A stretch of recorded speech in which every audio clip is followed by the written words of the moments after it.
চন্দননগরের পর কোথাও যদি খুব ভালো জগদ্ধাত্রী পুজো হয়, এক কথায় আমাদের অশোকনগরই কিন্তু সেরা। তো ওই যে আজকে থেকে আমাদের এখানে পুজো শুরু হয়ে গেছে, আর এটা হচ্ছে জগদ্ধাত্রী পুজোর প্রথম দিনের ব্লগ। একটা মিনি ব্লগ তোমাদের সাথে শেয়ার করব। তো আজকে আমরা তিনজন, অর্থাৎ আমি, আমার ফ্রেন্ড আর ভাই, তিনজনে মিলে আমরা আজকে ঠাকুর দেখতে বেরিয়ে পড়েছি।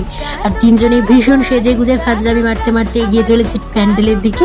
কিন্তু সব থেকে বড় কথা হচ্ছে, আমি কিন্তু একটা প্যান্ডেলের ঠাকুর এখন অবধি দেখতে পারিনি, বিকজ ভিড়, এত পরিমাণে ভিড়, আর আমাদের একদমই লাইন দিয়ে দেখতে ইচ্ছা করছিল না। তার কারণে আমরা আর প্যান্ডেলে ঢুকিনি, সামনে থেকেই ঘুরে চলে গেছি। কিন্তু তোমরা চিন্তা করো না, আমি কিন্তু আবারও রাতে বেরিয়েছিলাম ঠাকুর দেখতে। তোমাদের জন্য অনেক অনেক ভিডিও ক্লিপ নিয়ে এসেছি, সেগুলোকে অবশ্যই শেয়ার করব। আর এখন তো আমাদের ফাজলামি মারা এটুকুই ছিল। আর আমাদের ফাজলামি বলতে মাঠের মধ্যে দাঁড়িয়ে প্রচুর আড্ডা। তো চলো আজকে ব্লগটা এটুকুই, টাটা।